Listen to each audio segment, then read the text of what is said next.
மரியாதைக்குரிய பெரியோர்களே, மேடையிலே அமர்ந்திருக்கிற இந்த மாடர்ன் கொடைவிழா படத்தை வாழ்த்தி வெற்றி பெற வேண்டும் என்று வேண்டிக் கொண்டு பேச இருக்கிற அருமை சகோதரர் பாக்யராஜ் அவர்களே, அருமை தம்பி செல்லுமணி அவர்களே, அருமைக்குரிய ராமநாராயணன் என்ற புகழ்பெற்ற இயக்குனர் தயாரிப்பாளரின் திருமகன் தேனாண்டாள் முரளி அவர்களே, மற்றும் உள்ள பெரியோர்களே, மேடையில் அமர்கிற நல்லவர்களே, வாழ்த்த வந்திருக்கிற நல்ல உள்ளம் கொண்டவர்களே, மாடர்ன் என்பது குல தெய்வம் அல்லது கிராமத்து காவல் தெய்வம். எல்லைச்சாமி ஒவ்வொரு கிராமத்திலும் உண்டு. எல்லைச்சாமி விழா நடத்துவாங்க பெருசா. அந்த ஒரு விழாவை வைத்து மையமாக கொண்ட ஒரு கதை. நாம சில துளிகளை பார்த்தோம், சாதத்தின் பருக்கைகளை, சில சாதத்தை நசுக்கி பார்த்தோம், சரியாக வெந்திருந்தது. கிராமத்து மனம் மிக்க படங்கள் மக்கள் வரவேற்கிறார்கள். இது மண் வாசனை மிக்க படம்.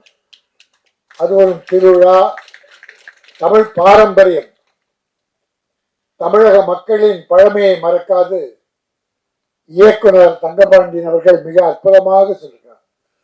பாட்டு, இந்த தம்பி இளைஞர் எத்தனை படம் பண்ணார், அவர் பார்த்தா மாடர்னா இருக்காரு. மாடர்ன் படம், ஆனா இவர் மாடர்ன் டைரக்ட். இசை நாட்டுப்புற பாட்டு நல்லா பண்ணிருக்காரு. இந்த 3 பாட்டுமே நல்லா அருமையா இருக்கு. கிராமத்து மண் வாசனை இருந்தது. நடித்தவர்களும் எல்லோரும் புதியவர்கள் என்றாலும் இயக்குனர் சிறப்பாக வேலை வாங்கியிருக்கிறார். எல்லாரும் ஹீரோயினுக்கு 2வது படம் என்ஜாய்னு ஒரு படம் முன்ன பண்ணிச்சு. அது நான் கூட இருந்து அந்த படம் முடிக்கிறதுக்கு உதவியா இருந்தேன். அப்ப அந்த பாப்பா தெரியும், நல்ல நடிகை, முன்னுக்கு வர்றதுக்கு நல்ல வாய்ப்பு இருக்கு. தம்பி ஹீரோவை நல்லா இருக்கான். ஒரு வறட்சியான பிரதேசம் தூத்துக்குடி. ஒரு பச்சை பயிர் கூட பார்க்கல நான் படத்துல. ஒரு பயிர் நல்லா வளைஞ்சிருக்கு, பச்சை பச்சைன்னு இருக்கு. அவ்வளோ ஒரு பஞ்சத்தில் அடிப்பட்ட கிராமத்துல போய் எடுத்திருக்காங்க. கதைக்கு சரியான இடம் போல் இருக்கு. அதை விட நம்ம சகோதரர் சொன்னார் 30 நாள்ல படம் முடிக்கிறேன்னு. 23 நாள்ல முடிச்சார். தம்பி நீங்க நல்லா இருப்பீங்க, டைரக்டர் நல்லா இருப்பீங்க. ப்ரொடியூசர் மனம் நோவக்கூடாது சார். நம்பி எங்கேயோ கஷ்டப்பட்டு கொண்டு வந்து பணத்தை கொட்டுறாங்க சார். ஏதோ ஒரு ஆசையில், ஏதோ ஒரு கற்பனையில்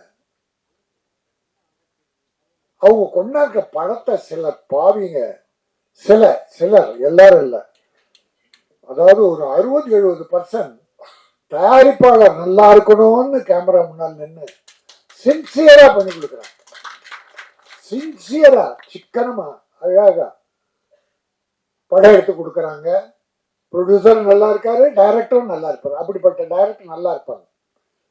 உங்களுக்கு தெரியுமா, வரலாற்றில் ராமநாராயணன் என்கிற ஒருவர் மிகப்பெரிய ஒரு பொன்னேட்டில் எழுதி போயிருக்கார். சிக்கனமா எப்படி படம் எடுக்கிறது.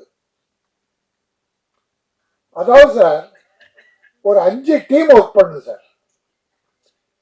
இந்த ஒரு டீம் ஒரு கதை எழுதும், இங்க ஒரு டீம் ஒரு கதை எழுதும், இங்க ஒரு டீம் கதை எழுதும். ராமநாராயணன் ஒரு படம் எடுத்துக்கிட்டு இருப்பார். இங்க டிஸ்கஷன் ஓடும் அடுத்த படத்துக்கு. இந்த படம் எடுத்துட்டு இருப்பார். 25 நாள், 27 நாள், மேக்சிமம் 30 நாள் சார். 1-2 நாள் கூட தேவையான பண்ணுவார். இதெல்லாம் கூட 30 நாளுக்குள்ள முடிச்சு அந்த படம் பூரா 70-80 படம் 100 நாள் ஓடிருக்கு சார். தமிழ் திரையுலகின் வரலாறு. யார் படம் எடுக்க வந்தாலும் ராமநாராயணன் எப்படி படம் எடுத்தார் என்பதை கேட்டு தெரிந்து கொண்டு அந்த வழியை பின்பற்றினா எல்லாரும் ஜெயிக்கலாம். அத போல இந்த தம்பி 23 நாள்ல படம் எடுத்தார். அதுதான் ப்ரொடியூசரும் டைரக்டரும் கணவன் மனைவி மாதிரி. கணவன் சம்பாதிச்ச பணம் கொடுத்தா மனைவி அருமையா சமைச்சு கொடுப்பாங்க. போல ப்ரொடியூசர் பணத்தை எங்கிருந்தோ கொண்டாந்து கொடுத்தா டைரக்டர் அருமையா படம் பிடிச்சு கொடுக்கணும். அதனால ப்ரொடியூசரும் பிழைக்கலாம், டைரக்டரும் நல்லா இருக்கலாம், நிறைய படம் வரும், அவரும் நல்லா இருக்கலாம், சினிமா நல்லா இருக்கும், தொழிலாளர்கள் நல்லா இருப்பாங்க. நான் எனக்கு இந்த பெரிய பெரிய கோடி கோடி வாங்குறாங்க அந்த நடிகர்களை பற்றியோ டைரக்டர் பற்றியோ நான் கவலைப்படுறதில்லை. இந்த எளிமையா சின்ன பட ப்ரொடியூசர்கள் நல்லா இருந்தா இந்த சினிமா நல்லா இருக்கும். வருஷத்துக்கு ஒரு 20, 25 இல்ல 30 பெரிய படம் தான் வருது. ஆனா 150 சின்ன படம் வருது. தம்பி செல்வமணி இருக்காரு, தொழிற்சங்க தலைவர், பெப்சி தலைவர். இந்த தொழிலாளர்கள்லாம் எப்படி வேலை பார்க்கறாங்க, யாரால் பிழைக்கிறார்கள் என்பது தம்பிக்கு ரொம்ப நல்லா தெரியும். ஆகவே இந்த படம் எனக்கு ரொம்ப பிடிச்சிருக்கு. நாங்க ரொம்ப நாளாவே ஒரு சிட்டி லவ், ஃபைட்டு, வெஞ்சன்ஸ் அந்த மாதிரி படமே ட்ரெய்லர் பார்த்துட்டு இருந்தோம். ஒரு 6 மாசத்துக்கு அப்புறம் இப்போ ஒரு அருமையான கிராமியம் படத்தை பார்த்தோம். மிக்க மகிழ்ச்சி. படம் நல்லா இருக்கு. இதுல எல்லாருக்கும் லைஃப் கிடைக்கணும் என்று இறைவனை நான் வேண்டுகிறேன். அதோடு ஒரு விஷயத்தை நான் சொல்லிடுறேன். போன வாரம் ஒரு 4 நாளைக்கு முன்னால ஒரு பேப்பர் செய்தி திரையுலகையே குலுங்க வச்சிருச்சு, கதி அலங்க வச்சிருச்சு. நடிகர் திலகம் சிவாஜி கணேசன் வீடு ஏலம். பத்திரிகை, டிவி பூரா கதறிச்சு. இந்த தமிழை, தமிழகத்தை, தமிழ் மக்களை நடிப்பின் மூலமாக உலகில் கொண்டு போய் சேர்த்தவர். எப்படி திருக்குறள் நம் தமிழை உலகத்தில் கொண்டு போய் சேர்த்ததோ அதுபோல் நடிப்புலகில் தமிழகத்தை உலகில் சேர்த்தவர் நடிகர் திலகம். 250 படத்துக்கு மேல் நடித்தார். புகழ், கட்டபொம்மன், இவ்வளவு திருவிளையாடல், விதவிதமான படங்கள். அவர் நடைய நடிப்பு, கன்னத்தின் நடிப்பு. அப்படிப்பட்ட சினிமா உயர்த்திய அவருடைய வீடு ஏலம் போது பல பேர் பதறி போனார்கள், கதறினார்கள். நான் அழுதேன். சிவாஜி கணேசன் குடும்ப வீட்டுக்கா இந்த கதி? அது தம்பி யூடியூப்ல நிறைய பெருசா போட்டாங்க. அது பெரிய வைரல் ஆயிடுச்சு. அதோட ரிசல்ட் என்னன்னா, இன்ன காலையில பிரபு எனக்கு போன் பண்ணார். நடிகர்களுடைய மகன் பிரபு டைமண்ட் பாபு போன் எனக்கு போட்டு என்னை பேச சொல்லி, டைமண்ட் பாபு போட்டு கொடுக்க பிரபு பேசினார்.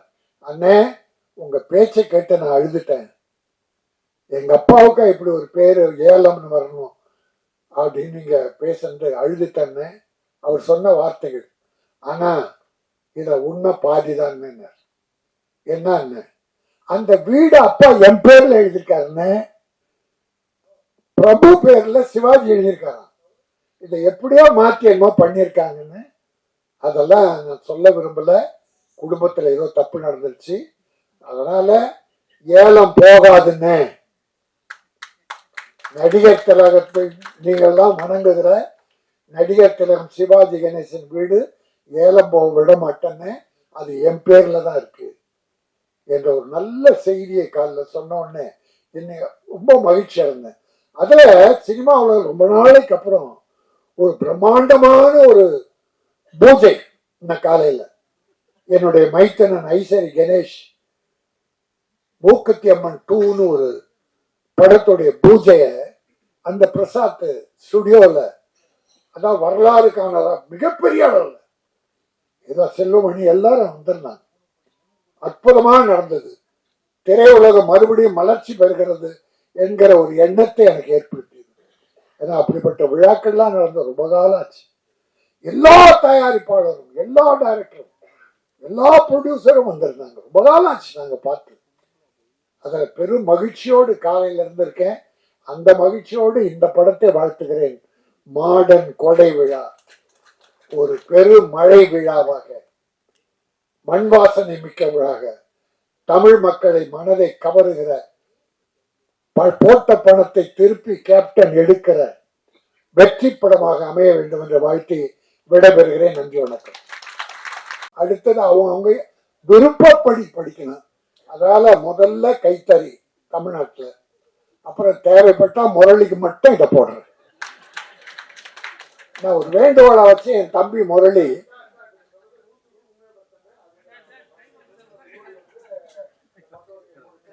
இல்ல முரளிக்கு கேப்டன் தாங்க. நன்றி நன்றி. Right, thank you. அதான் அதுக்காக எல்லாருமே எல்லாரும் பிஆர்ஓக்களும் தயவு செய்து கைத்தறி ஆடை போடுங்க. நன்றி, வணக்கம்.